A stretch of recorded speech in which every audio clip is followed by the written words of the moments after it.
Welcome to the Dice Tower, a series of videos about games and the people who played them. And now, here's your host, Joe Steadman.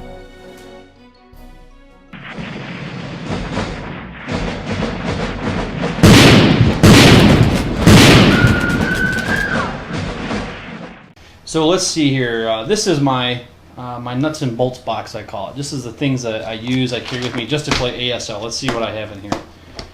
Well, first, let's see. First, I have my tweezers, and that may seem nerdy to some, but it's really easy to pick up counters with the tweezers. And sometimes when you play a big battle, you're gonna have lots of counters on one little area, and you can go through there. And on the back here, I got some sticky tack. So let me see here. So if I was to show you, let's see here. If I wanted to reach in there and let's say grab a Fanatic, I just reach in there and grab it with my sticky tack. And it doesn't leave any residue or anything. And so a lot of the guys who play ASL, like myself, have the sticky tack on there.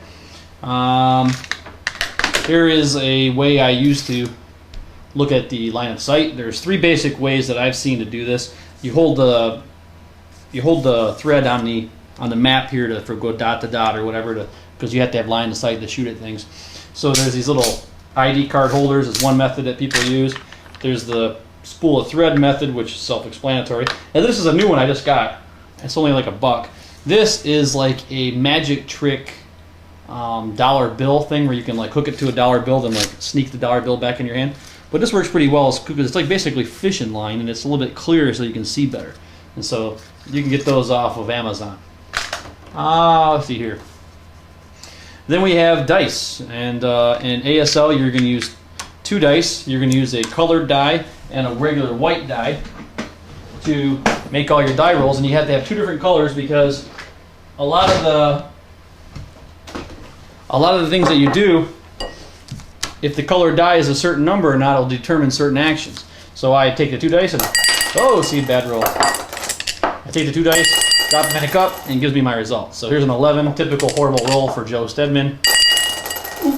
Ooh, let's see it. Now in this case, I rolled a 1 and a 4, and because the 1 was on the colored dice, and if I was shooting a medium machine gun, let's say, or even a light machine gun, I would retain rate of fire, which means I can fire again, and I'm getting into the difficult technical stuff of the game. But so there's dice. I have a whole bunch of dice. I'm one of those superstitious dice people. I'll take out maybe 15 set of dice, and I'll line them up before the game starts in order, and then I'll roll the first set. Then I'll put them at the end of the line. And then I keep on going through and I kind of see which dice are doing well for me, and if they're doing horrible, I retire them and I bring out more dice. I'm kind of weird that way.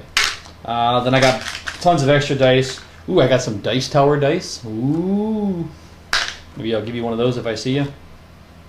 I use these little wooden things from I'd stripped out of German games to mark certain spaces for things. And then I got some Korean won. I don't know why I got those in there. Just to mark things. Alright, let's see here.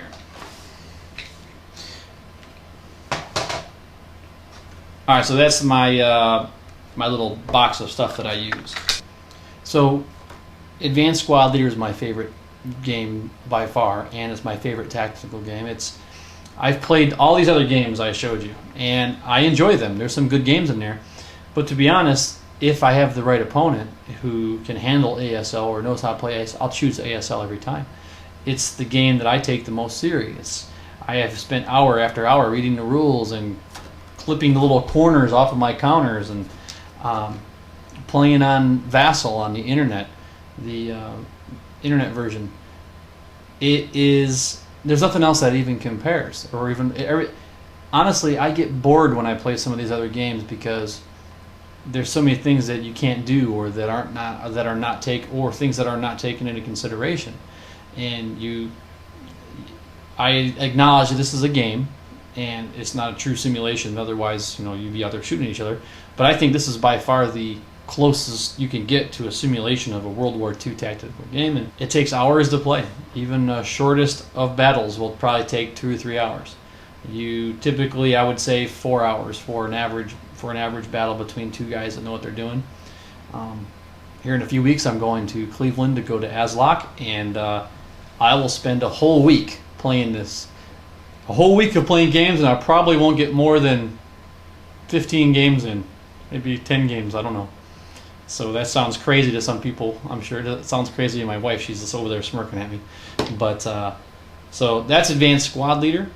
And these are World War II tactical games. So I hope you have a better understanding of what's out there and what ASL is. I can't possibly go into all the details of ASL in this video. There's just too much.